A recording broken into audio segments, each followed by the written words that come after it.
Commissioners, so we'll call order this public hearing. So, Commissioner Patterson, if you'll lead us in the invocation. We have we've had special people to lead a prayer from the community, pastors and different type of leaders that we have. Today we have someone very special, a good friend of mine, Frank Woods. Frank is the assistant DA here. He's also the head man at the GOP. Does a great job with us. And we're going to ask him to come up and start us off with a word of prayer. Okay, good evening. Please rise if you're able, and please remove your caps. Let's bow our heads.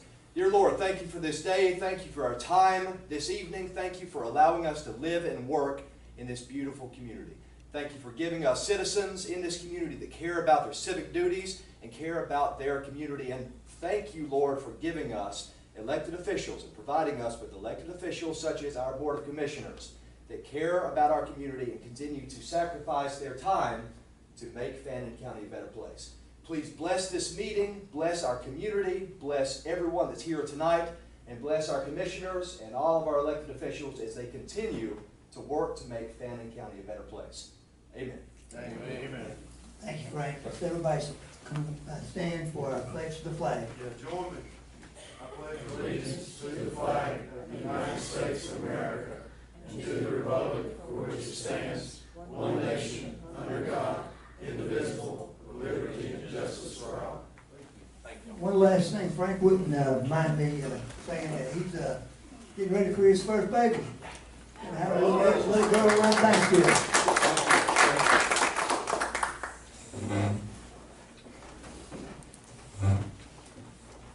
Okay, new business. This is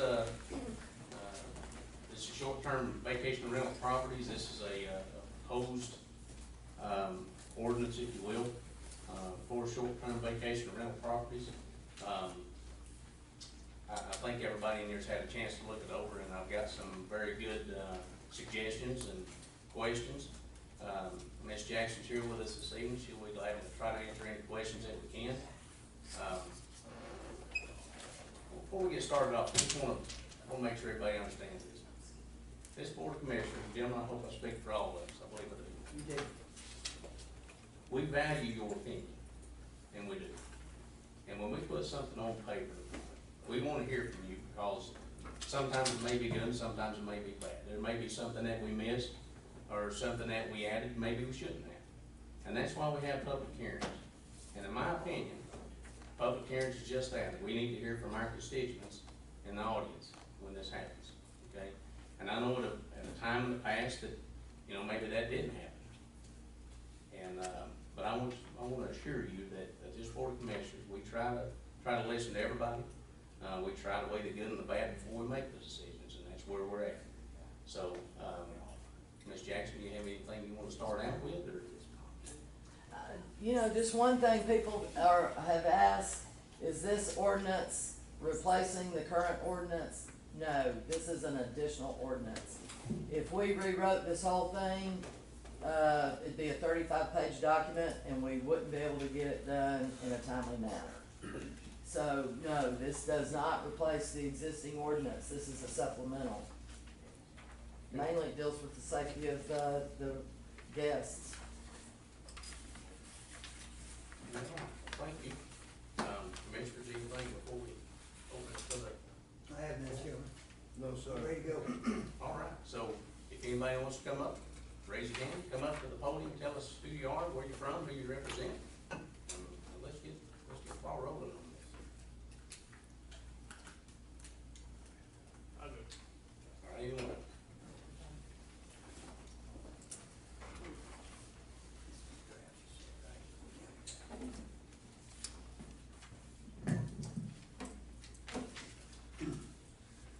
Good afternoon. I'm Doug Miracle. I'm one of the owners of Escape Blue Ridge Vacation Rentals here in Blue Ridge. We manage about 350 plus properties. We have over 100 employees, and on average, we collect and remit about $1 million a year in lodging tax.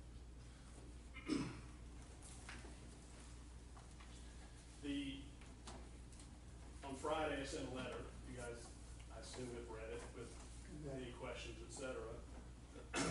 Let me state our position that we're not in opposition to most of what's in the ordinance. Our concern is the significant amount of work it will create for us and for the county administration. For example, the requirement of a certificate of occupancy will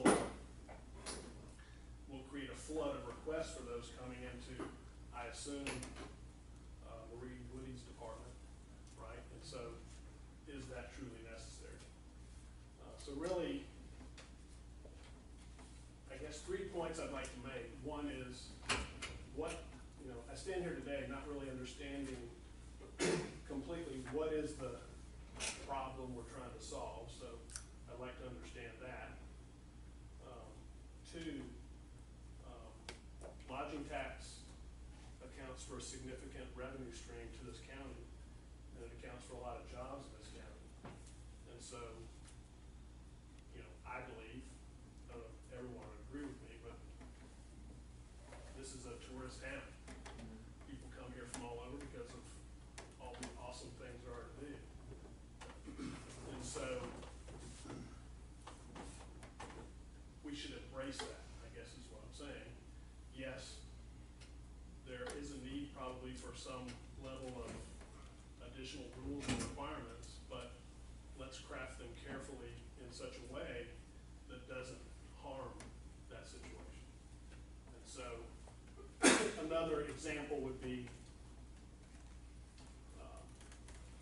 there's an advertising requirement in that ordinance, that the certificate number has to be placed everywhere there's an advertisement. And if you read the definition of an advertisement, it includes photographs, social media posts, etc. If we had to go and comply with that ordinance the way it's written today, on our website alone, every house has anywhere from 25 to 45 photographs. The amount of work required to comply with that would be extremely expensive and a significant amount of work. And I just don't know that that's necessary. I think the intent is every listing has to show the certificate number, so they basically are proving that they have one, that they've gone through this process. And so why not just include it somewhere in the description of the listing where you can show, hey, I have this number. Union County, as some of you may know, recently passed a different ordinance, but that was one of their requirements. You have to put the lodging certificate number in the listing. Simple, easy, we did it in 5 minutes. That type of thing. So if what we would love, I can't speak for others, but we would love an opportunity to sit with somebody and just step you through each one of those requirements and explain to you guys the implications and the amount of work it's going to create. I think we could get to the same place generally with just some modifications of the language. So, that's our hope. And that being said, I don't think that Ms. Jackson, nor myself, we'd be glad to meet with whoever in the conference room and sit down and go over this stuff. We'd be glad to. So, once we leave here today, you can call them on. We'll try to set up a time. Awesome. Okay. Any questions for me? Not yet. Not yet. Get some other people to. Thank you. Thank you. Appreciate it. Thank you, sir. Anyone else? Tom? Hello, and thank you for allowing me to speak. My name's Lee Hollins, cabin owner here in the county. I have kind of a three-way interest here with this. One is I've had a rental cabin for 20 years. My mom still has a rental cabin.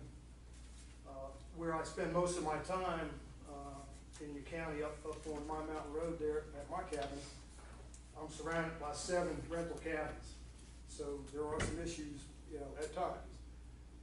And the third part of that is that I do cabin safety inspections for some of the cabin management companies here in the county to address some of these safety issues. I've been a firefighter for 47 years. I'm a licensed fire inspector, having a college degree in fire science, so that's kind of my expertise. So I will just address a couple of the issues in that proposed ordinance. I did send an email that I know Chairman Hensley has read, and I assume that you all have read that, but specifically, what I go by is National Fire Protection Association Life Safety Code 101, and that doesn't normally apply to single-family homes unless it's adopted by a community municipality, which I don't believe it has here. I'm not sure, and I don't believe so. But that's what I go by because it's a national standard. Yes. So as far as fire extinguishers, I would just recommend that you follow NFPA 101, which would take you to NFPA 10 fire extinguishers. That would require a 2A 10BC fire extinguisher on each level of a home. The rating, the number is how much fire it will put out. The letter is what kind of fire it will put out. And so the recommendation NFPA is 2A 10BC. And then the other issue being the smoke detectors. NFPA 101 Life Safety Code does require smoke detectors on every level of a home, as well as in every bedroom, which is what that proposed ordinance is spelling out. But it's also including carbon monoxide detectors, and that's not necessarily needed in all areas of a cabin, if at all. There are homes or cabins that have no potential for carbon monoxide. So the ordinance as it was written, the proposed ordinance, is indicating carbon monoxide on every level and in every bedroom, and that's not a realistic thing to do to people. So when I inspect a cabin, I evaluate where the carbon monoxide detector is needed, and we place them in those areas. And the last thing I'd like to suggest is that you include that these detectors, be it carbon monoxide or smoke detectors, that they either be hardwired, which cabins that have hardwire areas that maybe they're outdated, need to be replaced. They're good for 10 years, that's it, no matter what type of detector. Hardwire, battery, 9-volt, they're 10 years, and the sensors are no good anymore. So require hardwire or 10-year lithium ion sealed battery detector. So if they don't have hard wires for the detectors, yes, you can use a battery detector, but it's a 10-year sealed battery detector, and that's the best way to make sure that these detectors are working, because as I said in my email to you, 2/3 of the fatal fires in the United States are in homes that have no working smoke detectors. Either the smoke detector batteries are out, or they don't have detectors. So 2/3 is a big number. I'm here to try to keep the residents and guests safe in these cabins. That's what I do. And so I just would offer you that. And if you need any help on the safety end of things as far as fire or carbon monoxide, I'd be glad to help out. So thank you very much. You said 2/3? Yes, sir.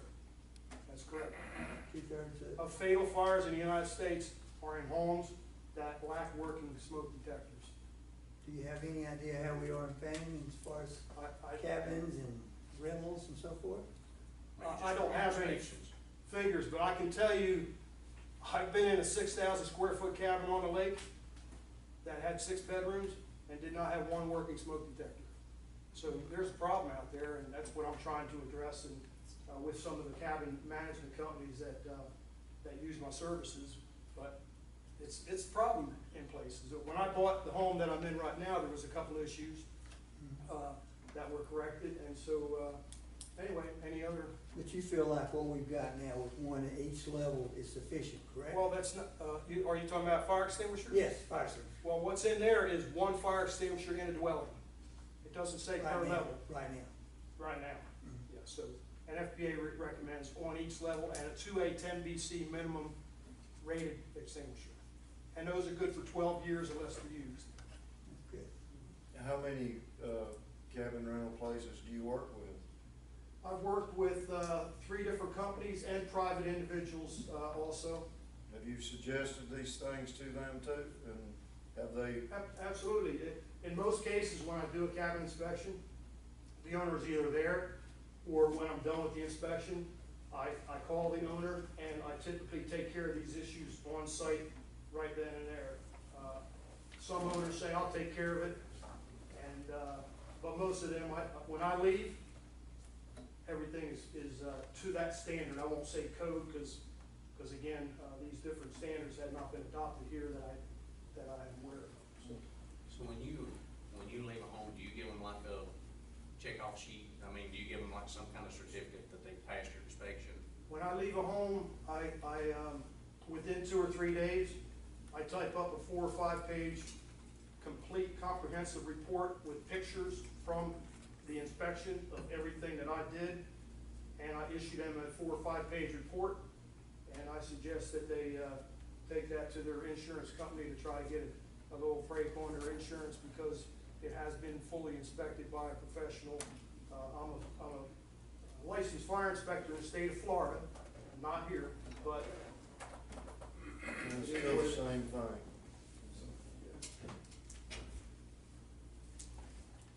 anything else? Thank you very much. Thank Thank you, you. appreciate it. Someone else?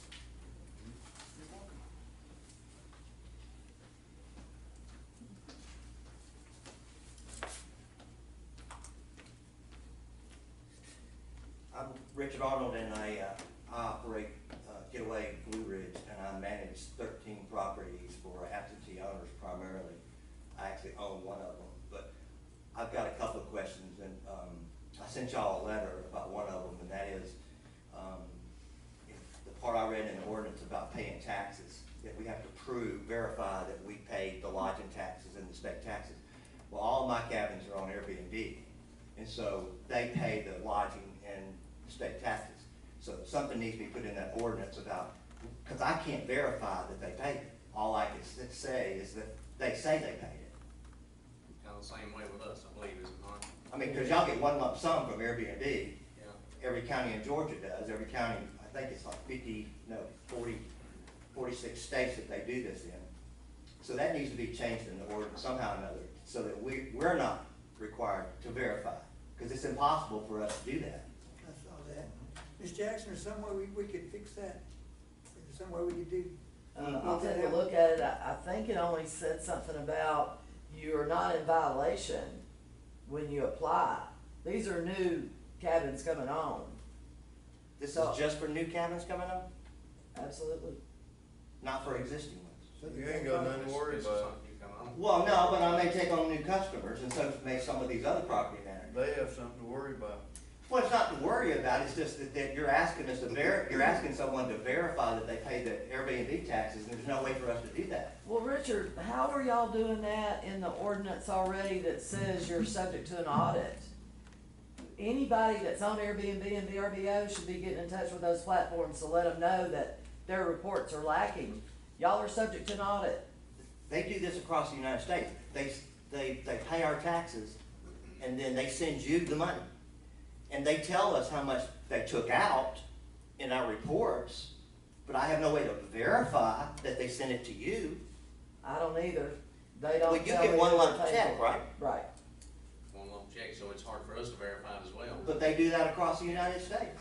But, and I don't know, I'm just thinking, all right, so you get one lump check, Mhm.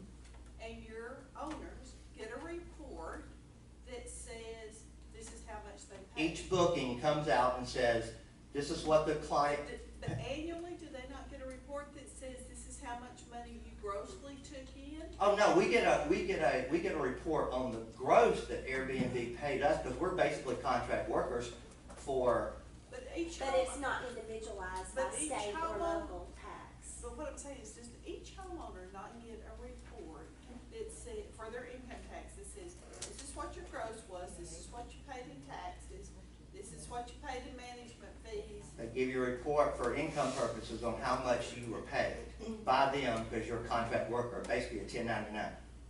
Okay, but whoever, okay, so like your company, do you get something that says for your rentals? Some of my properties are under the owner's account, some of them are under my account. When I first started doing this, I was building it under my account.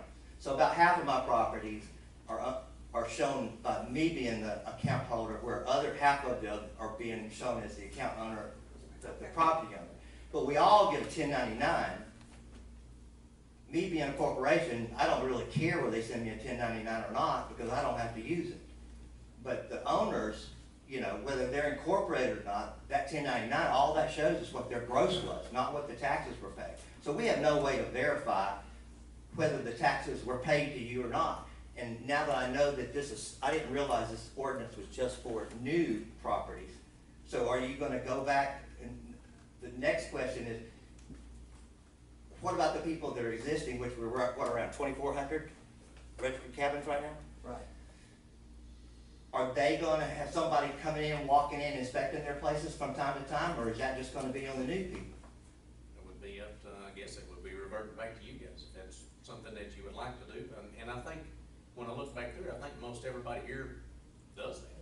I mean, I think, you know, Mr. Hollis, you know, you have your one or two you deal with, but I'm just saying, I think, Mr. Miracle, I think y'all try to meet every safety standard that you possibly can. So, you know. But you just heard there was a cabin down there on the lake with 6 bedrooms with no, Yeah. I mean. Okay. Who's in here that owns that cabin? Not me. I mean, if that person was here, we'd be escorting them. I would. They'll just go, holy cow, what? But these questions I'm asking still apply to me because I could take on new properties, Yes. okay? Richard, So, can you give me that, later? Let's talk about the exact reference that you're talking about in the proposed ordinance. it's in the letter that I sent to them. And we'll take It's a like look at section Let's 8, use it. 3, I, section 8, I'll I. take a look at it. And then the other thing I had was, there was a mention in there about trash. It said that every property owner had to have verified that they had at least a weekly trash pickup. Okay? Now that all sounds well and good, except some of these cabins, they require the owners to basically haul the trash off themselves, or the housekeepers haul it off.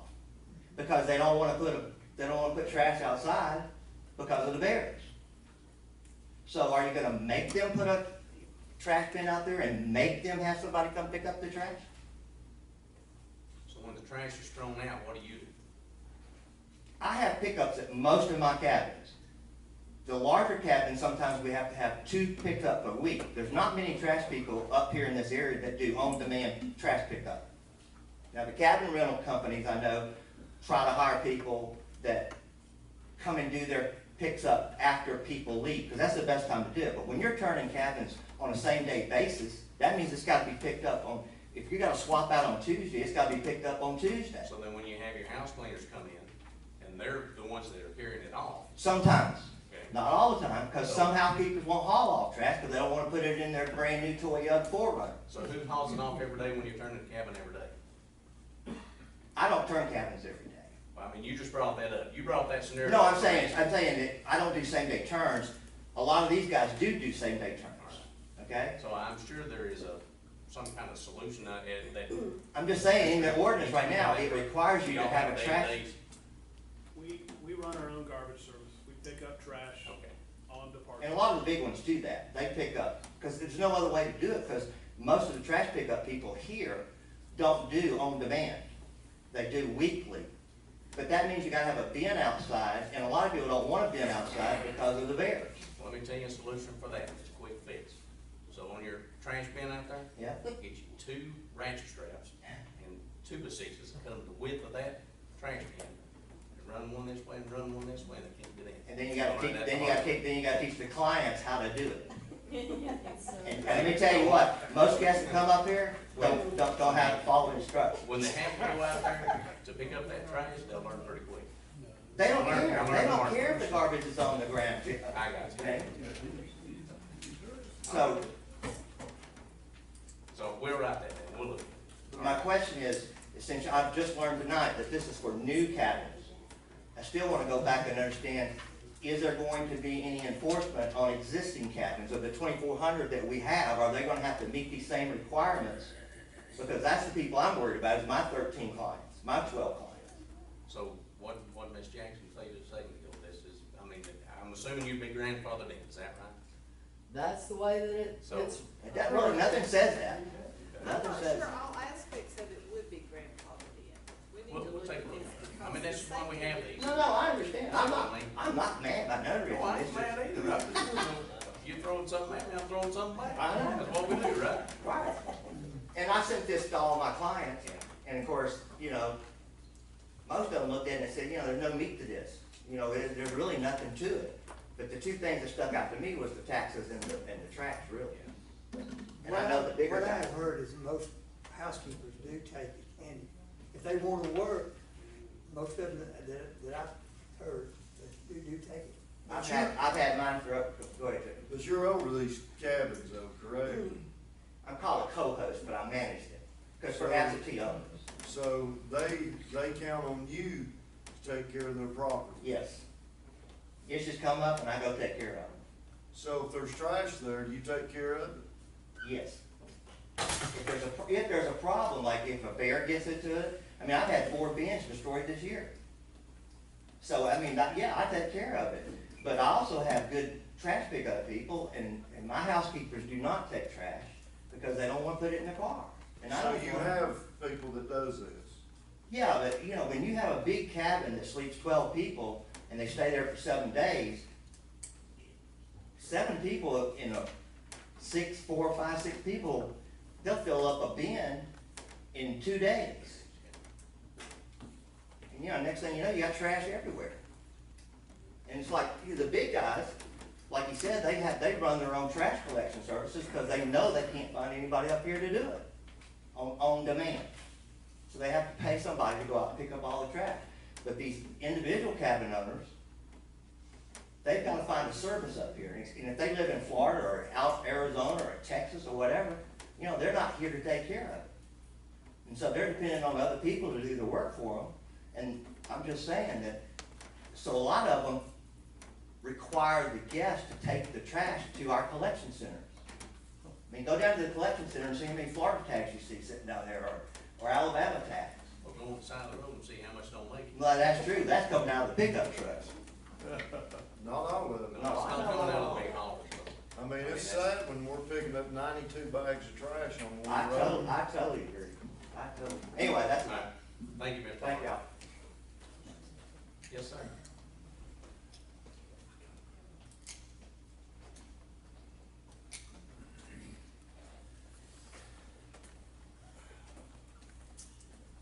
Thank you for allowing me to be heard tonight. My name is Danny Beckton. I'm actually one of the clients of Richard's. I actually host my own website, and Richard actually acts as a co-host. I just kind of want to reinforce some of the things that Richard was talking about. And before the state enacted new legislation a couple of years ago, we worked with Ms. Jackson to pay our lodging taxes and so forth, and we would have record of that transaction through checks and those types of things. Once the state took over that responsibility for us, not to our, preference necessarily, it did create this ambiguous situation where we're hoping they get paid. We do see a transaction at the front. We do not see the taxes as they're generated on the Airbnb, on the platform side. So this is not just Airbnb, VRBO, and everybody else. They don't show us their transactions. They're supposed to be taking $5 a day, in addition to their lodging tax, in addition to sales tax, and I have absolutely no report that comes to me that shows me what's being paid. I only can hope that the state of Georgia is doing, the legislature is doing what they promised to you in the counties that they'd be doing. So let's be careful with that in terms of asking us property owners to do something that we just cannot do. And we can certainly write Airbnb, and it's something that I'm taking note of that, perhaps we can request that Airbnb and VRBO are big companies, and I can tell you from someone who's sitting in your chairs in a different county and have worked with these platforms, they're not very willing to change and to provide us the reporting and the systems that we need to do our jobs and do our jobs for you. So it's part of the legislation. I didn't read anywhere in the legislation, I might have missed it, that this only applied to new cabins. And I wouldn't necessarily say that's a good thing. I think this is good across the board in terms of if you're going to operate short-term rental, we all should, have a level playing field from that point of view. But once again, as you go through the legislation, make sure that you know, that, it is something that we can do. As far as the trash, I'm an owner that has right now, an on-demand, so, if I have 2 guests during a week, a 3-day and a 3-day, it might get picked up twice a week. Just be careful, please, in just specifying that it has to be once a week, because I can't show you a once a week service, because I do it more than once a week, if once a week is more than is necessary. And if I don't have a rental for 2 weeks, I don't need trash pickup, right? Because I don't have anybody there creating trash. So somewhere in the legislation, it should be an or, in handling those on demands, or, just where the owner themselves might be, you know, I guess servicing it on, I guess that would be an on-demand situation as well. So, just thinking through, what I've read and what's been said here tonight, certainly think the legislation, you know, by far, we kind of consider, I'm from Duval County, and we kind of have traveled down these roads before, and it's very tough, but I think it does give the neighborhoods, from a noise ordinance and those types of things, you know, something that they can rely on if you know, cabin rentals, you know, somehow have guests that are exceeding those limitations. So, just thinking through the legislation and what I've shared here with you tonight. So you said you held a position like this then, right? Yes, sir. So did you have a trash problem or something? We didn't get that far. You Yeah, didn't? no, we haven't written legislation yet that we. Did you have a tax problem too, collecting taxes? We do. We don't collect any lodging taxes on Airbnbs right now. We're missing out on about $500,000 a year. But, so state of Georgia is actually kind of ahead state of Florida. State of Florida legislature has been challenged by trying to come up with something on the state level, and then the local municipalities are having problem trying to figure out, you know, what zoning categories that Airbnb should exist in when it comes to residential zoning categories. So, Well, I think it's, you know, municipalities and the issues that may be caused in their municipalities is totally different from what ours would be. Wouldn't it? Because our roads are, we have many, many miles, so We do, there's just on a smaller scale. they're smaller Size scale. wise. So when we're looking at trying to, and I'm just trying to understand everything here about this, about the trash problem, for instance, the taxes, and I think that we do good, don't we, Ms. Jackson? I mean, Well, we have some problems. We've I don't see found nobody out. on the courthouse steps auctioning properties off or nothing, so we must be, Well, no, I mean, we're collecting money, but we just found out in the last 3 or 4 weeks that some of our lodging tax money is going to Gilmer County. So when everybody thinks everything's fine, there are things owners can do. Everybody that's on Airbnb and VRBO needs to immediately look at their tax setup page to make sure it says Fannin County. The only way that we found out was a lady, just happened to be looking around in her Airbnb page, and she saw tax. So she said, wonder what that is. So she clicked on it, and it showed her taxes are going to Gilmer County. So while we don't get good owner reports, we used to, but when the state passed this law, all of a sudden Airbnb and VRBO kind of scaled back on what they gave to y'all, because they know they don't have to prove that to the jurisdictions. So yeah, I mean, there are some so issues. how much would you say, I don't mean to interrupt you, so how much are we losing? There's no way to tell. And not to mention, that person that the tax is going to Gilmer County is getting charged 8% instead of 6%. Right, and So that's it's a not good right point. for I mean, I that can person show, as well. you know, as a host, I can show you my page and prove to Ms. Jackson that I have it set up correctly. But I assume you're not getting a listing number Get the for which detail. those are being paid for, and it's always been insinuated that all the revenue that we're generating for Airbnb is being generated under their federal tax identification number, not ours. So ours is silent, so figuratively, our federal tax ID number, if we're a corporation, is not generating any tax, you know, revenue income, because it's going under Airbnb's, FIN number, you know, so it's, you know, it's a dilemma that these platforms, they fought us for a lot of years to not have to do this, but some state legislatures have kind of forced that and made them comply, and this is what we've gotten so far, and we're going to have to work with the state legislatures to get them to help fill in some of these gaps that I think the counties are missing, to make sure that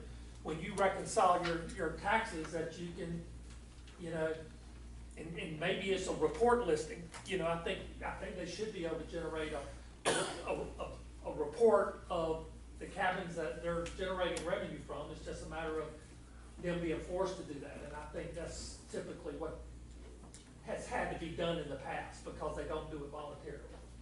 So can we have our own list of what our demands are, or something like that? I mean, the checklist or whatever you wanna call it, that everybody has to go by? I mean, how's this? Well, I mean, you know, when you've got a large majority of the owners on Airbnb and VRBO, it's just getting with them all and asking them to provide this. You got people that can get it to you in 5 minutes, and you got people that aren't computer savvy, and, you know, they're 3 and 4 weeks out, and it takes them forever to get me the tax page. So it's really how motivated an owner is to look at it, because they don't care.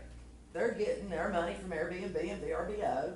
They think that we are. They think that we can verify all this, and we can't. It's an education thing. They just don't know. Would it be helpful, and this is just a general question, anybody that spoke, I don't have an Airbnb property, but, so apparently we've got money that, and it happens all the time, people don't know where the lines are, Fannin or Gilmer. But, so I'm an owner and I have a property that's in the Fannin County part that has a Cherry Log address. But if I'm understanding you correctly, there's a page that I go in and I tell them where to pay taxes. And I click Fannin County. So if the owner has done that, the owner should be able to print that page and give it to Ms. Jackson. Now, we don't know what monies Airbnb is doing what with, but since we have a different tax rate than Gilmer County, it looks to me like, one, it would be beneficial to the property owner to make sure they're in the right county, and 2, we would at least know they've made an effort. Actually, what happens is you go in on Airbnb or VRBO on the tax page, and you set up your listing, and based on your address, it automatically puts it into the county that they think it should be in. Yes, me, my owners, me being responsible for 13 cabins, I go in there and check anytime I set up a new listing to make sure that it is going into Fannin County or Gilmer County. But we don't go in there and check a box, or there's no option. But It's there's just a way basically Airbnb says, based on your address, we're gonna send local, state, and hotel taxes to this county and to this state. But you can modify that if it's incorrect. No, if it's incorrect, yes, you can call Airbnb and get them modified, but you can't do any kind of like check marks or anything. And it It's all takes done about 6 automatic. months to get that fixed. And then they'll say, yes, we're giving you credit in Fannin County going forward, but we're not giving you the money that was paid to Gilmer. So the 911 addresses don't matter here? No, because Airbnb and VRBO are doing whatever they want to do. And it's up to us, the owners and the county, to educate the owners, to let them know this is what you got to watch for. That the address is based on USPS official address.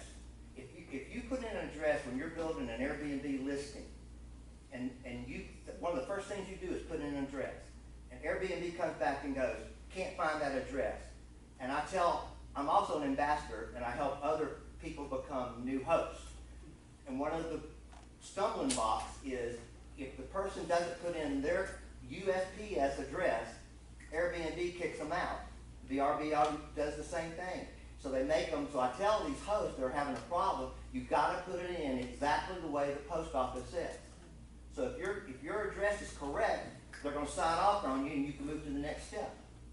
That's the way it works. Well, I can tell you on this, Gilmer County Commissioners thank you.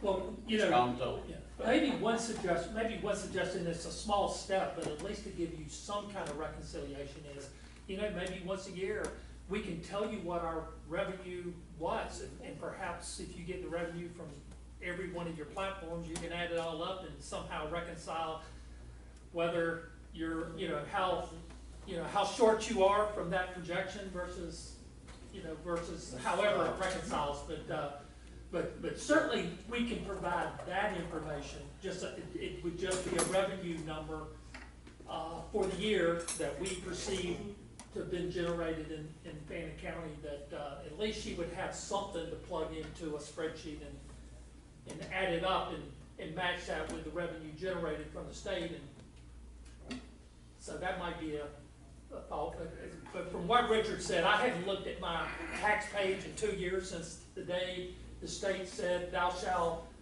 change this, so, Richard's probably right, that it's generated by our address versus something where we actually go into the county, so you might want to verify this and check it out, at how it's actually done. All right, well, thank you. Yeah, all right, thank y'all for listening, appreciate it. Yes, sir. And before we get started, how many more people would like to speak?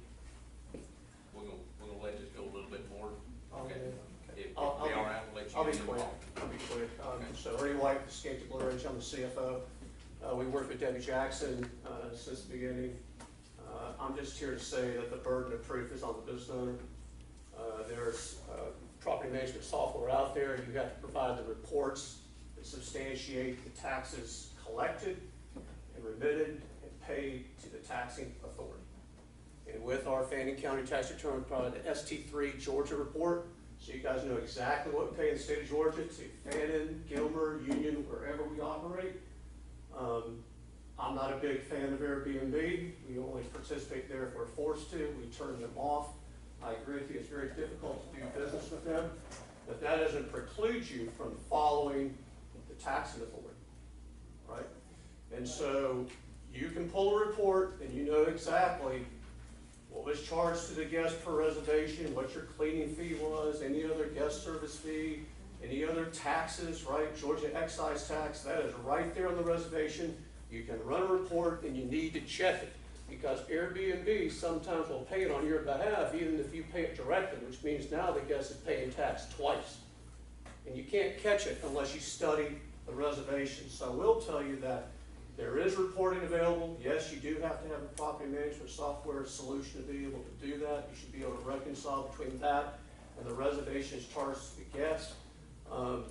If we want to make it a level playing field, I think which we all want to do, and play by the same rules, we have to have some guardrails. And just because you're a big company doesn't exclude you from following the tax jurisdiction, right? And so the burden is on the company to provide that. So if Georgia Department of Revenue visits me, I have to substantiate everything that I've provided over the last 16 years, right? And show them what we did and why we did it. As it relates to cherry log and things like that, absolutely, we work with Debbie. Sometimes we do not know. And it's difficult to find that on the tax records, but we work it out and you can resolve it. The challenge, again, they mentioned on Airbnb is if you want to play in that platform, then it's on to you as a participant to push onto them to make a change. Or don't play the platform. That's a business decision. But that doesn't preclude you from not participating by the same set of rules that we all have to play with. So it is possible. If you don't have property management software, you can certainly review every reservation and tally it, right? You should probably do that anyway so you can reconcile your 1099, which you have to use on your federal tax return, which they want to look at to make sure you're fully reporting your revenue. I hear you. But I want to respectfully disagree is that if you're on Airbnb, the onus is on Airbnb. When we used to do before they passed the law, yes, we did a report and we sent it to Debbie and it was accurate. But with the state law that was passed, I'm not responsible. Once Airbnb is responsible, the onus is not on me. Being on Airbnb or any No, of it these. still is. It still is. When you read your contract and your relationship with Airbnb, I don't think they're taking full responsibility of each municipality that you operate in. Ultimately, that's the responsibility of the business. State law says they are. No, but it also says, in the event of an audit, you're gonna be audited, not That's true, but I Airbnb can- and not I can VRBO. prove everything I paid to Airbnb. Well, then you're fine if you can. I'm not arguing the fact, I'm just telling you, the ordinance it says I have to verify. I can't verify that the taxes were paid to the county. And the only thing I'm gonna say is that being an elected official sitting up here, we're gonna have, I cannot see how anybody in this United States of America would deny any county, city, or whatever their due tax. Now, there's nobody gonna override the government like that. So there's gotta be accountability, like you said. Everybody's accountable. Just run the report and show what you did for the month, and it should come very close to what you're submitting on the form. There's gotta be a way. Well, see, the companies are held to higher standards. I always know what they grossed and what they paid, cause I get their state report. Airbnb and VRBO doesn't have to prove any of that to us. And I can't understand it. They're supposed to be this major, That's what House Bill 317 gave them, that ability to just pay us a check and donate for me, not to ask questions. I think that in the spirit of what's trying to be done would be, look, do the best you can. And if you have a report that you know how many reservations, this is Rawlins, right? So whatever you generated in reservations, just report that in good faith to the county and say, this is what I believe it should be. But if we're not doing direct bookings, we're not required to make a report to the county. That's showing that you're doing everything in good faith and your ability. But it's not required by the county right now. No, I'm it's saying not. I'm not saying that that would not be a good thing to put into this ordinance, but I'm just saying, as of right now, the county, since the state laws went into effect, we are not required to send a report. Debbie will tell you, I religiously. That's right, as long as you don't take private rentals. My state taxes, my state tax report in, my lodging tax report in, and then when that law passed 2 years ago for the state taxes, a year ago or 3 years ago for the state taxes, 2 years ago for the lodging taxes, I don't do any direct bookings. I don't do any direct bookings. It all goes through a platform. And so because of that, I don't have to make a report. No, but you can prove those rentals I in the can event of an I audit. can prove it if somebody comes and does an audit on me, because I can, There you have it. I know how much Airbnb took out for for taxes. They don't break it down they just show taxes. They don't break it down to state, lodging, and hotel excise tax. They don't break it down that way. All they show is how much taxes they took out of the customers, charged the customer. If I wanna figure it out, I go back and back out $5 a night, then figure up to 6% or 8% for the taxes, and then the rest of it is state taxes. It's not that hard, but if I was required to do it, it would be difficult. It would be more work. But when I was doing it for the state and for the lodging taxes, it wasn't that hard, and that's what you're doing because you're not using the platforms, correct? We use some, we use VRBO. Some, you said you But were we don't reporting. use the ones where they're merchant of record. Yeah, where you're Because they reporting. dictate our livelihood. But a lot of We the disagree. a lot of the big management companies use Airbnb and VRBO to supplement their direct marketing efforts. If I hear you clearly, and I think I do, you bring up several points about the state of Georgia, which is the sales and use and excise tax. And I'm not suggesting that at all. I'm talking about the Fannin County municipal lodging tax. And doing things in good faith to provide records that shows whatever bookings you generated and the associated taxes so that we can satisfy at the municipal level. Well, you're gonna have to go back to the state, because the law states that we don't have to do that. Okay, so maybe this is something we can It's something look to into consider. at a later date, so we can stay here all night and go back and forth, I know, it can happen. All right, thank you. Hey, thank you, sir, I appreciate it, Mr. Gribble, and Mr. Gribble will be the last one, we have a regular meeting, we went over a little bit, and we're thankful, but, Hey, good afternoon, everyone. Of course, it's a hot topic, and when you start dealing with people's livelihoods, of thousands of people in your community that have jobs based on tourism, people will not buck up, but have questions, comments, etc. But on some of the things, you know, gentlemen spoke about safety. Public safety is huge. It should be. There is absolutely no way that I could understand that only new properties going forward should be subject to safety. That puts a huge burden of proof on Fannin County saying, we're sorry someone in your family perished in this fire, it's not a safe house because it was in there before. Okay? Playing on the same playing field, burden of proof, as Ernie was talking about, every single person that rents a property is conducting a commercial business transaction. That comes with liability, it comes with accountability, and everybody should be accountable and liable for the things going on in their properties, the taxation on the properties, whether you manage them directly or indirectly. Separated standards is the cause of a lot of diversity in the entire country, not just Fannin County. So, along with Doug, I'd love to be in a meeting, sit down and talking, and this is not bad. It really isn't. It's a great place to start. But you only know what you know. Having people that do this for their living, whether it be me, Doug, but whoever, doesn't matter. These are the people that you need to be asking the questions of to help you. And as we had a meeting already, there were 7 of us that all raised our hands and volunteered to help. And that's what I think I'm here to do, happy to do for the people of this community and the people that visit our community. I think it's important to everyone. One other thing, it talks about noise ordinance in here a few times about on the short-term rentals, right? So what if the adjacent property owner is a full-time resident, but they're shooting their guns past the short-term rental time frame of the noise ordinance? Well, we just put in a noise ordinance for all people. We're in the process. Yeah. Yeah, we don't have one in Fannin No, County. we're still in the process of trying. And that's things to look at too.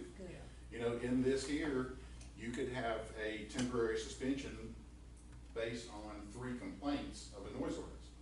Well, Mr. Patterson, if I just don't like you, but you live on the other side of the county, all I gotta do is call in 3 times and tell somebody your house has been too loud. So you gotta have a way to prove some things also. I agree with you. So there's a lot of stuff in here that's a great start. There's a lot of stuff that just needs cleaned up and a lot of stuff that needs added to.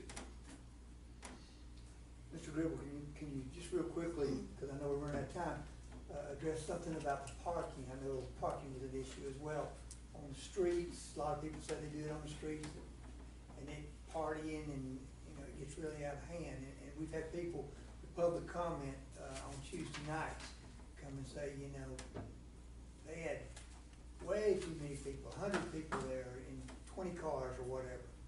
You know, that is a great question that unfortunately I can't answer, because in the 21 years I've been doing this, I think I've had 1 or 2 times that I've been called that more cars were in the area than they should have been. So, I don't know. The fire truck can't get up there, the road fire. Absolutely. So, But if you park everybody in the driveway and there's 10 cars in the driveway, how's the fire truck get in that? you're right. That's why they got hoses. But no hydrants. No, All right, anything else for me? All the roads, yes. All right, thank you. thank you. Just, I'll 2 minutes. Thank you for giving me a second. Brian Avery with PMI in North Georgia Mountains, and agree with a lot of things that were said here. I think that as I read through the ordinance you put together, I think this thing, I know we spent a lot of time on taxes, which is very important, but I think this thing goes a lot deeper, and I think that's why we're asking to be a part of this meeting, because you brought up the point of, too many people in different places, liability purposes for insurance. I owned an Allstate agency in Florida for 8 years, and I can promise you that I bet you 50 or 60% of cabins here are not insured correctly. In a lot of cases, if something major happens, they will be denied that claim, because short-term rentals require special insurance versus a typical dwelling policy. So those are things that probably should be looked at, and most of the homeowners probably do not know they're not insured correctly. I think from we have really experienced a lot of issues, really none that I know of, where too many people park, too many issues happen with noise and things like that. But we have a very high standard which we put in place, and I think the property management companies all do. And I think we approach it a lot differently than maybe some of the individual lives, and I'm not pinpointing anybody out there, but I do think there needs to be some consistency in the measurement of how each property is managed, whether that's individually or by property management companies, in terms of all the safety protocol that goes into it, abidance by the head count that goes into these properties, parking, all different things that apply, trash pickup. Those can all be resolved if we have consistency in what is expected from each person who's managing these properties. So this is my few points, but I would like to be involved in those meetings so we can discuss at least here what's out there so we can help.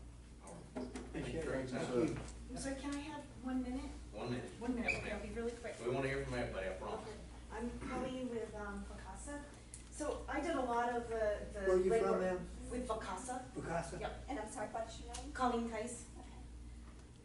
And I know it's asking for their certificate of occupancy. Well, with Blairsville, I had to do the septic permit.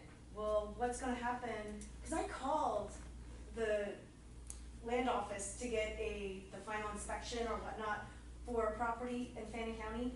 And I was told that after, God, I can't remember, it's either 3 or 7 years, they don't have that information anymore. So then what's gonna happen if you don't have that documentation? For a septic permit? No, well, I called down to Fannin County for the final inspection or the certificate of occupancy. And they said they didn't keep any of that records after, I think, it was either 3 or 7 years. I think 7 years, they threw it away. So for anything older than 7 years, what are we gonna do? Yeah, so, cause then it just snowballs. Cause no one knew what to do then. So that was my question. All right, Well, thank you. Thank you. And with that, concludes today's, public workshop, we'll call it. But, listen, I wanna thank everybody for coming tonight, and Yes. as I look, out here Education. in the audience, I don't believe there's any business represented here tonight that's not trying to do it right. And I think that, a lot of times you're guilty by association, if that makes sense. And everybody's kind of just looped into this big bowl, and there it is. So you got, a large number of people that just think, hey, this is just a money maker, and they're just going out and, flying by the seat of the pants or whatever. When we do have people who actually run a business and try to do everything right. And if that offends somebody, it is what it is. But that being said, we're here to try to do what is right moving forward. There were some things that should have been in place years ago. It wasn't. And that's why we're here today, is to try to make Fannin the best it can be moving forward. We know that we've been behind the 8 ball. Fannin County has been for a while. The growth that came so fast, it's hard to catch up when you're behind to begin with. And, I'm thankful this Board of Commissioners sees that, and we've been working diligently. If you ever come to any of our meetings, you'll see, you probably read in the paper too, what we've been trying to do for this county. And Fannin County and the citizens in it, that's our priority. We work for y'all. That's bottom line. So, I do appreciate you coming tonight, and I look forward to, the other, meetings that we're gonna have. Look forward to the next public meeting that we have. We've got some good notes here. We're gonna try to sharpen our pencils, take a look at it again and go from there. So, with that being said, Gonna get it right. Mr. Patrick, I'm good. Mr. Searcy. We're just gonna get it right, and we're gonna do it together. All of us is gonna do it together. And I do appreciate everybody Yeah. coming with their views and everything to let us know. It's very important that we get input from you folks. It's great, good turnout we have tonight. That's the way this board works. But we will, I learned a lot, I'll be honest with you, I learned a Me lot. too. And, opened my eyes to a lot of stuff, but every time I come up here to a meeting, I get my eyes open to a lot of things. And I thought, God, being a cop was rough, this is terrible. But we're learning, we're gonna do it right though, I promise you. Well, thank y'all. And if you just wanna stay for our next meeting, we'll take about a 5-minute break, stretch your legs. You're more than welcome to stay. Commissioner Patterson, again, we'd like to always lead with prayer before every meeting. Everyone stand. Let's pray. Lord Heavenly Father, we just come to you again, as we should, bathing this meeting in your wisdom and your prayer. Lord, that we be civil, that you give us wisdom in this situation. thanking you, Lord, for the blessings of life that you give us. Thank you for each and every individual that's here tonight, for their concern as a Fannin County citizen to help us be the people we need to be, and to use your resources, Lord, in the way that would be pleasing to you. Thank you again for all your love, and for your, especially for your son Jesus. We ask in Jesus' holy name. Amen. Join me in the pledge, please. I pledge allegiance to the flag of the United States of America and to the republic for which it stands, one nation under God, indivisible, with liberty and justice for all. Thank you all.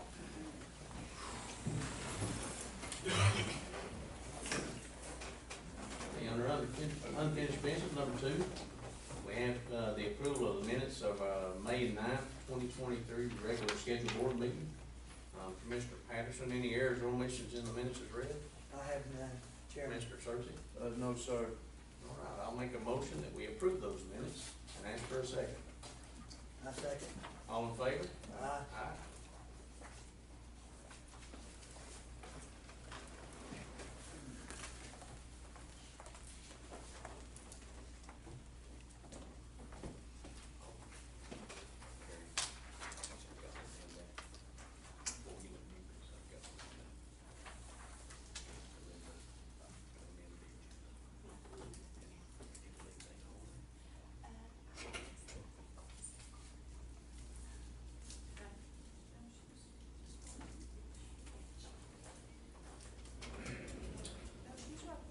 Ms. Chastain, you still want to be on the agenda? I know you were thinking you might run late, so. Yes, please. Okay, you got it, you got it.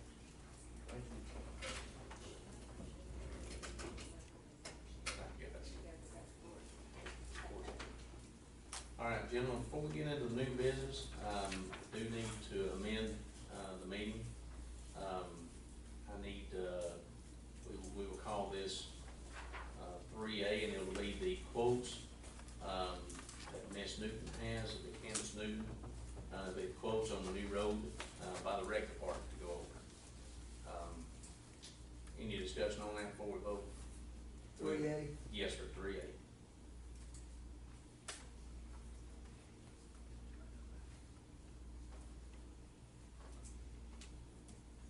So I'll make a motion that we approve the amendment to include 3A, which is the quotes on the new road department, on the new road by the rec department. I'll make that motion, ask for a second. I second. All in favor? Aye. Aye. All right. Okay. Going into the new business, number 3, we have board discussion actions on a variance request from TS Family Homes. Is there anyone here that opposes this variance? Is there anyone here for this variance? Okay. Gentlemen, if they're went out there and took a look at it, there's actually some questions that I still have in regards to this variance request. I know to begin with, you know, the description is this. Lot is extremely narrow on one side of the road. On the other side of the road, the land is steep, and in order to place a garage, it would need to be closer. So he's asking for a variance for both sides of the road.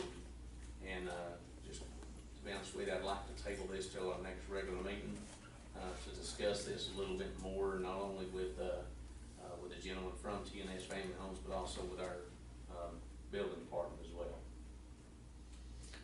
Mr. Chairman, because it was kind of very ambiguous there, the variance requested, it says 25 feet from the road, but you said it's in both sides. Both sides. 25 from both sides.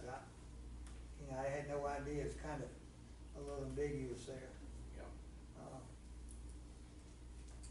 right. The lot is extremely narrow on one side of the road. On the other side of the road, the land is steep. I didn't see it real steep. I went inside, so. It's pretty narrow right there too, and Yeah. it kinda goes up. Kind of goes up for a little bit. Yeah. It does. Yeah. Commissioner Church? I'm fine with it. Okay. So I'll make a motion to table this variance request till our next regular meeting. I'll ask for a second. I second. All in favor? Aye.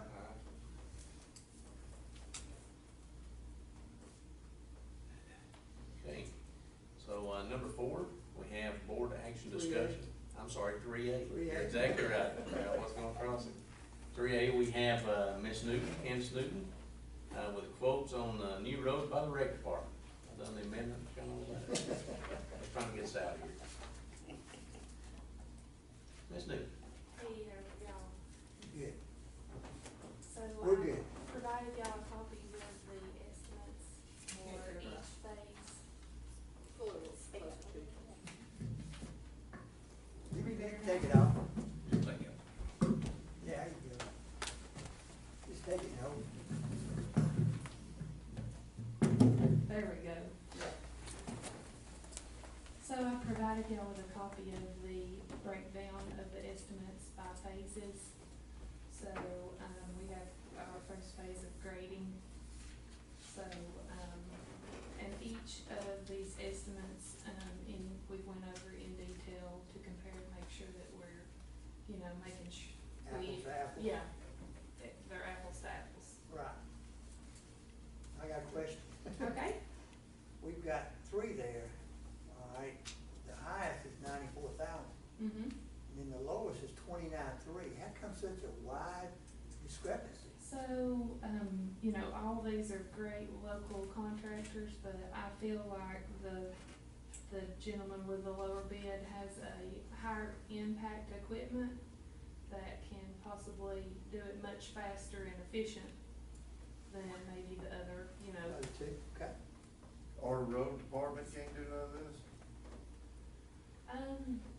I think that, with talking with Zach, he felt like it would take away from the other services that the road department provides.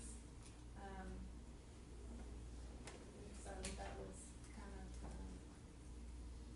his opinion on that. Did Eddie have a preference, or did he, Oh, as far as, when you look at, I gave this to Eddie and he was, all for trying to save the tax dollar. okay. That is a big old gap, though. That's a big one. But you feel confidently that they can do it for that price and do it well, correct? I believe that, they'll do a good job for us, which all of these, companies would. And all of them are within Fannin County? I know 2 of them are. Yes, And none of them legit? Contracting Solutions is also known as like the Lance family. I got you. Yes, I remember when we talked. Yeah, Good, I think they've been grading for many years here. good, good. Well, that answered my questions. And so Zach will be going out there looking over this project, just to make sure that everything's good. Yes, Zach and I will make, I will be out there as well as Zach and, to make sure that everything as far as down to erosion measures, that everything's done correctly. And we have, had a surveyor, draw up a plan, so it's not just go out there and just do whatever, they have a plan to follow. Okay, and so Johnson's is the only one that put in a paving bid? Correct. Okay, It was the only local. okay. Yeah.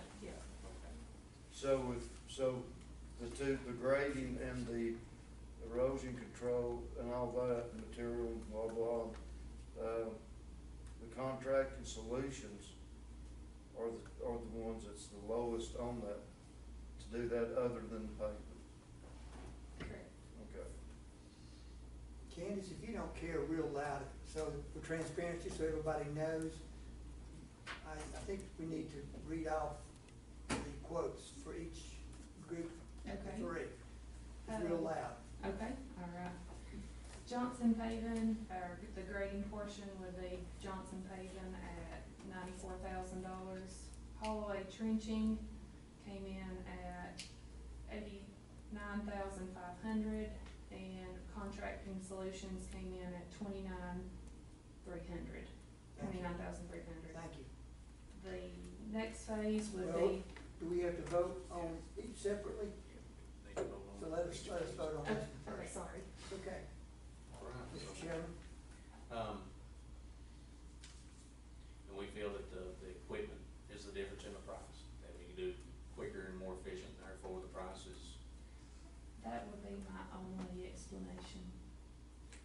that's why I just think we need to have that kind of thing, is to make sure some represent you or Zach or somebody is going out there. You're gonna be out there?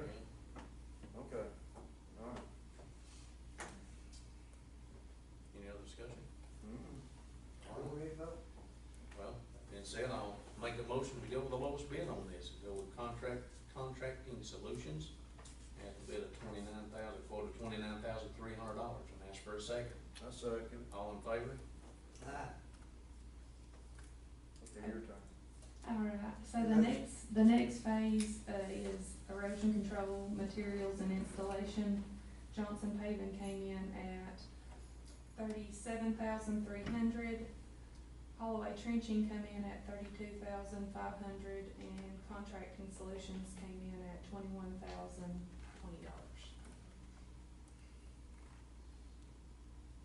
And all three of these are gonna fall in the same guidelines that we put out there for. And just like Commissioner Patterson said, it's an apples to apples comparison, correct? I believe so. Okay, all right. All right, Commissioner Searcy, anything on this? Mr. Patterson? Good. Okay. I'll ask for a motion that we award phase two, we'll call it, to Contracting Solutions LLC at $21,020. I second the motion. I'll make the motion, you second. Oh, yeah, say it, I'm sorry. I'll make the I'm motion, afraid- you I'm second. afraid to jump I'll ahead. just All right. agree with you. All in favor? Aye. My bad. And then, of course, the last one. The next phase will be the paving portion, and the bid, or the estimate that we have is Johnson Paving at $88,700. That was the only bid we had. And that's striping too? I don't believe striping was included.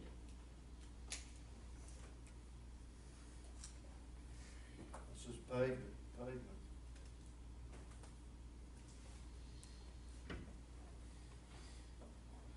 Do we know how long that road's gonna be? Approximately 1,600 feet. 1,500 feet. 1,600. Break that over, you know, Gabby and Not this one. I can get that to you.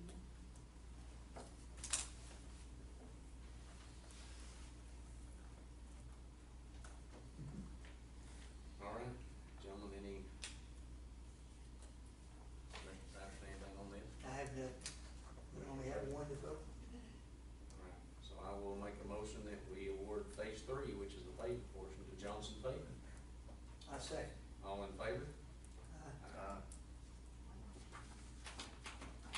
That's, for those of you who don't know, Ms. Newton has worked really hard on this whole scenario here. She's put a lot of time and effort into this. Obviously, she done her best to go out there and get the lowest bids that we could possibly get for this.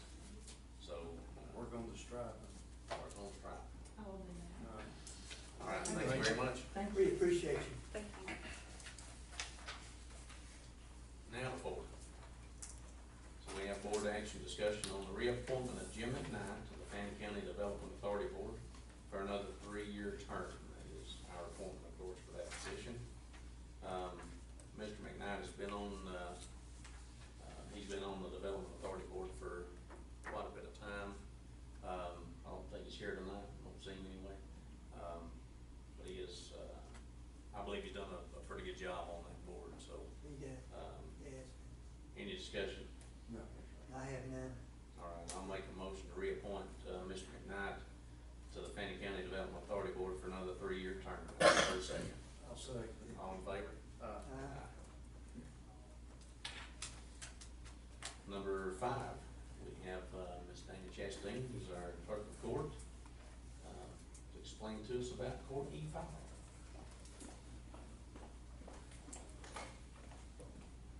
Thank you. I wanted to explain on, within my budget, there's a line item, in capital outlay that's $35,000. That was actually put in, approximately in 2018. I came before Stan Helton, Earl Johnson, and Larry Sosby along with, the DA's office and some other offices. What we wanted to implement was the criminal e-filing. So that was placed on hold for about 4 years now. Fast forward, it was approximately 35,000 back then, and it was gonna be divided among the Clerk of Superior Court office, the District Attorney office, the Sheriff office, judges, public defenders, probation, and possibly magistrate. So instead of taking a portion or adding to a portion of each of those offices, the board decided to collectively place it under my budget since I was using my vendors and I was mainly over coordinating with the vendors. And now fast forward, after discussions with my vendors and streamlining things in the with technology, we have lowered the cost to $25,000. I initially paid $2,500 back around 2019, so the total cost now is $22,500.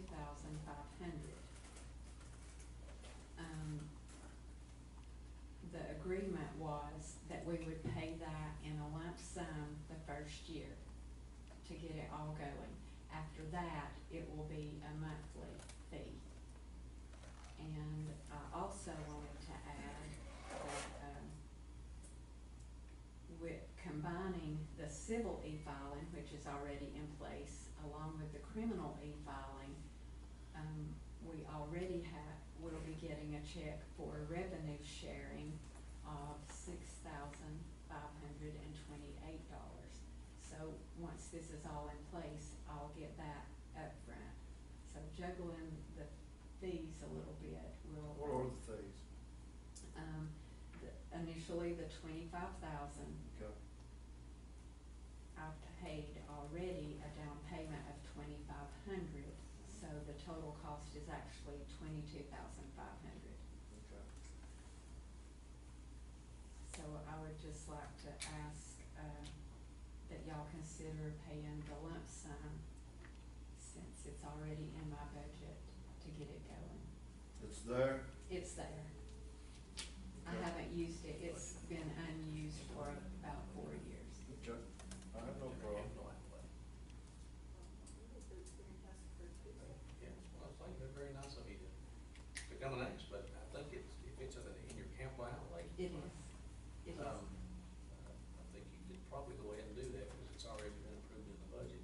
Okay, I'll do it. I just wanted to sort of bring y'all up to speed though, since it was a different board of commissioners, I thought y'all might be interested in Yeah, knowing. and the amount, What? especially the amount. Yeah. And how much, and you say now we're gonna pay monthly, right?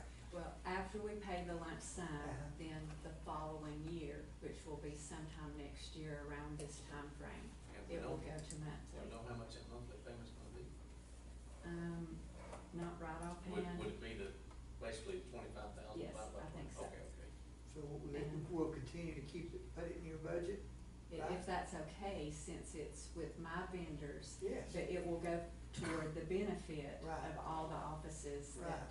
cause you I know the remember vendor that. is much better than anybody Yes, else. yes. I remember that, I think I remember that. It also goes to the benefit of everybody that's involved in the Exactly. court system, Right. whether or not it's the general public or an attorney. Right. It's Right. huge time saving. We get Dawson's house drive, Chisholm Ford. Linda doesn't practice criminal law, so I can't help you out there. But I just felt like it was good information for y'all to know Yeah. what, Thank you. I mean, that's a lot of money That is. to me, and if y'all understand it a lot better, it just. Yeah. Well, thank you very much. Yeah. Exactly. Thank you. Thank y'all. Thank you. Thank you, Dan. All right, number 6, we have our county extension coordinator. Don't look like Ashley Hoppers. We've got our Come on, up and partner, tell us, our partner in crime. tell us about your name, Changed it up. update on the 4-H program. All right. Introduce yourself so we can, Yes. Hello, everybody. My name is Kate Phillips. I am the 4-H agent here in Fannin County. I started back on February 1st, so I just kind of wanted to give y'all a little update on what's been going on over in 4-H. So for this school year, I was in all of the 5th grade classrooms here and just in Blue Ridge 4th grade. Looking forward to next school year, every 4th and 5th grader in the county will have 4-H in their classrooms. So all 3 elementary schools. In the past, 4-H in Fannin County has been a lot more focused just because of staffing reasons in the elementary schools, but we're going to start pushing more into having a middle and high school program as well. So in the first Saturday of June, so June 3rd, we're going to be having a 4-H, middle school 4-H meeting for all of those who will be in middle school next year, just to kind of get them excited about the things that we have going on in the programming. We're going to be taking 10 kids to summer camp this year. Every single kid that requested a scholarship was able to receive one. Thanks to, we had some private donors come in and give us scholarships. The Kiwanis organization also was very kind and donated some money to us, as well as money for general programming. We had a very successful online fundraiser where the community helped bring in over $600 for our program. We did have one competitive team this year, and I kind of wanted to bring them in front of y'all. So, all right, 3 of y'all. Come on up front. Want to see y'all. Let's Yes. give them a hand. All right. These 3 competed in the poultry judging contest. So poultry judging, they had to learn to identify different cuts of chicken. They had to learn how to grade eggs, because your eggs always say grade A, so they're looking at shell quality. When they're broken out, what grade are they, so how fresh are they? They can do it by candling. What grade is your ready-to-cook birds. They can tell which bird has laid the most amount of eggs to which bird has laid the least amount of eggs. They all got hundreds on that portion. Awesome. I'm gonna need to come to the house and check our chickens. So a team is a minimum of 3 people. 3 scores count. We took 3 individuals, and they were competing in the 4th to 8th grade division, and they got 3rd place out of 11 teams. Great job.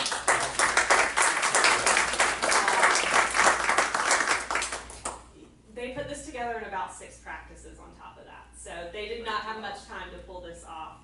Also, I want to individually recognize them. There were 56 individuals, and so we have Jake Ware, and he got 15th place out of 56. We have Lola Temples, and she got 10th place. And then we have Anna Temples, and she got 6th place out of 50. That is our team. We were very proud of them to go into a young team to go in first year and do 3rd place in the northwest area. So this top northwestern corner of the state. We went down to Calhoun and competed back in April. So those are kind of the big things we have going on, and the big things that we just had going on. We look to add a few more competitive events and taking some middle and high schoolers, as well as our elementary schoolers, to Project Achievement, which is the public speaking event. That's fantastic. You've done a Is there any way we can get a picture? Sure, you can. Sure. Who's All got a right. camera? Yes. I'm gonna grab my Just phone. come up here, come up here and stand right here. Yeah. Come up here and stand up front, we'll stand behind you, show your quiet. Put you on the end, because they won't be able to see me if you're in front. Yeah. Here, stand up that side.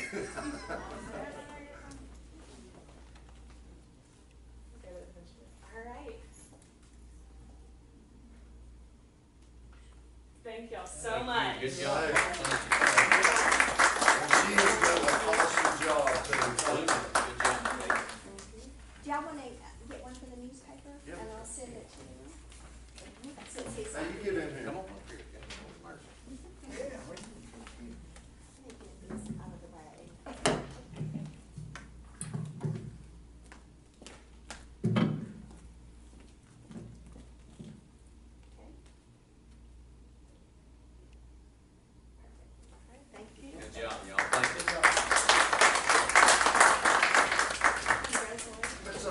good to see that. Absolutely. Ms. Phillips is actually, for starting first this year, she's really starting to make things. Yeah, awesome.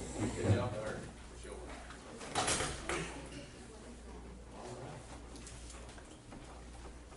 Number 7 is board discussion action on the bid proposal opening for the fire station number 5, finally.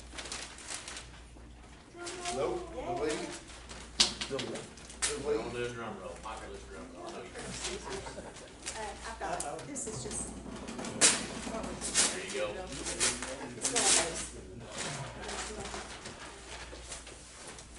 You know, before she opens that, you know, we take here and look at her. It's like the group keeps coming back every week. It's almost like family. We feel comfortable just reaching out and talking to these ones. That's how it should be, right? That's right. Got it. I was right. That have anything to do with If you wanna do,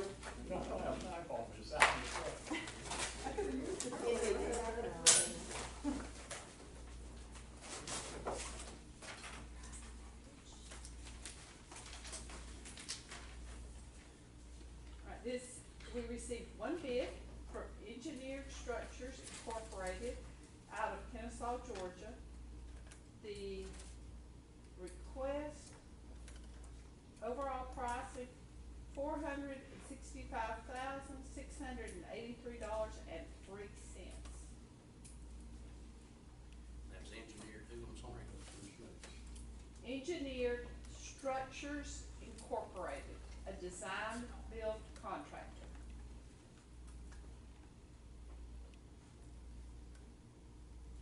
Give me that amount one more time. $465,683.03.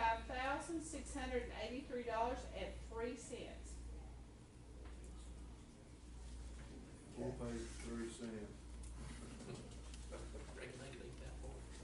They have the bond, they have their E-Verified certificate, they have then a preliminary project schedule and a pricing, and obviously somebody with the EMS would want to go over that, but they do have the preliminary documents that we would need.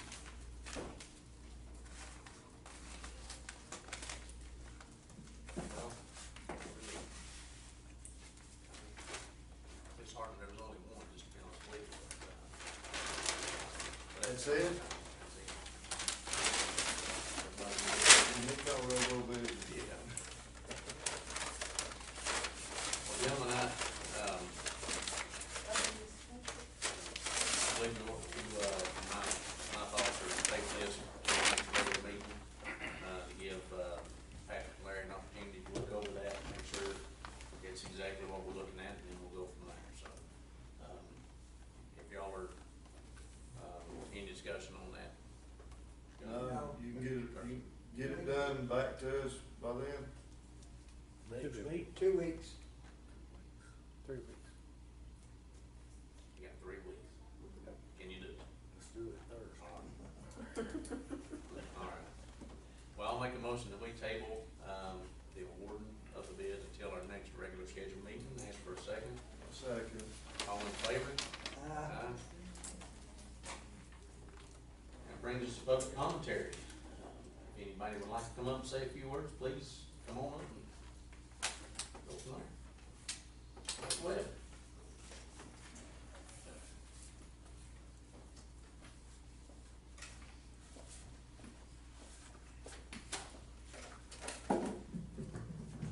I'm Joe Webb. I live in the southern part of the county, and I missed y'all the last 6 or 7 weeks. I had a knee operation. Missed you too. Couple of things. One is I want to compliment you on Jim McKnight. We've actually worked with him as a strategic planner at the theater for about 10 years now, and he is absolutely excellent. So I want to commend you on that. On the public hearing, I'd like to say, yes, let's do a workshop. There's a lot of discussion there, and workshops are wonderful things. I think it lets people actually do some business. On the last item of business, number 7, it's awfully discouraging. I understand it's business. You only get one bid sometimes. What was our expectation of what the fire station might have cost. Were we basically looking at, we think it's about $500,000, or were we looking at, we think it's like $250,000? What was the expectation, Journal? I mean, it is hard to understand a $400,000 or $500,000 bid without the comparison. So those are my comments. If y'all had an estimate, I'd like to know what it was. Thank you. Larry, do we have an estimate of what that, I mean, I think we were close in that area, and that's a finished job, right? That's finished, yes. Since 2020, prices, Joe, have been off the. Oh, I understand. I watched plywood go to $170, yada, yada, yada. And it's like concrete now. I Oh, mean, yeah. it's expensive. But what we would were our figuring- expectation be today? We were figuring around somewhere at that amount. Okay. In fact, I talked to some and they said, oh, we could probably build it for $90,000. That's build the building, put the metal building up, Yeah. you know, but they didn't talk about finishing the inside or anything like that. So this basically is a reasonable expectation of what Yes. we put out. Yes. It's a turnkey too, ain't it? Yes, and can I add this to it? I know, and I feel like I need to stand up and say this, but we've been blessed with the building that we've got now, and I will add to it, if that's the same contract, that's the same contractor that built our building at Station One. And the rec center. And the rec center. Even though he lives out of town, we still treat him as a local guy, so. He's done more here, I think, than what a lot of people realize, but we have been blessed with the building we're in.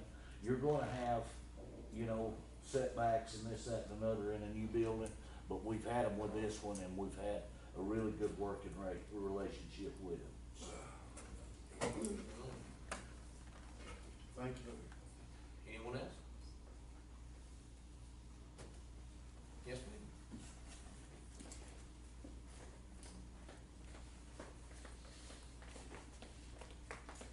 Lee Maloney, 670 Hideaway Road, Morganton. I was pleasantly surprised for the hearing prior. I didn't realize that was happening, but I definitely have a vested interest in that since I've gained some neighbors who are becoming short-term rentals. So I wanted to encourage you, there was a comment from one of the rental companies, how they wanted to have input into the ordinance since they have a lot of industry knowledge, and I think that's great. But I want to caution you on that because that is the very definition of lobbying, to have industry individuals write the ordinance or advise you on how to write their ordinance. So I would like to see ordinary citizens that, you know, just live here full-time have input on that, because we're affected more than anybody else by those short-term rentals. That's I'm it. one of those people. Yeah. You know, that it's been posted, it's always posted in the paper and everything. Maybe you can lobby a little bit to get other people out. I know what Yeah. you're saying. Yeah. And I agree, and if we have a committee or something, they need to be all different types of Exactly, people. not just the, and Right. I think their input is very important, but, because they do have knowledge that the rest of us don't have, and they have experience. And I also think that a lot of the problems are not coming from the professional companies.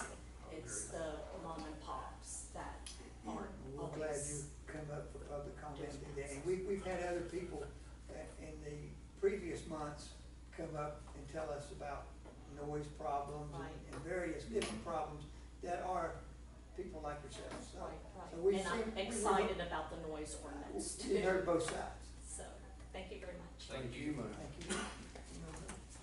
And yeah, anytime we have a workshop or a public hearing, we love to hear both sides, because that's the only way you can actually come to a true conclusion. There's this side and this side, and right here's the meeting, and that's where we need to be moving forward, because obviously we don't let everybody's gonna be happy, you know, with just doing it one way. So, I would encourage you, and we'll shoot ourselves in the foot here promptly, but I would encourage you, the next public hearing we have, you know, please bring both sides. That way we can hear from everybody. So, thank you for everybody for your comments, and appreciate anything else? Now, we appreciate the faithful few that's, thanks for the endurance. You were saying, at the end of that one, as you were closing out, you said that the next one was gonna be. It'd be June the 13th. June 13th, next I year. heard the 13th, I couldn't, from back there outside, I couldn't hear that. 5:30. At 5:30. Okay. Percy? Just happy to be here. All right. Well, that being said, I'll make a motion to adjourn. Ask for a second. I say. All in favor? Uh, All right.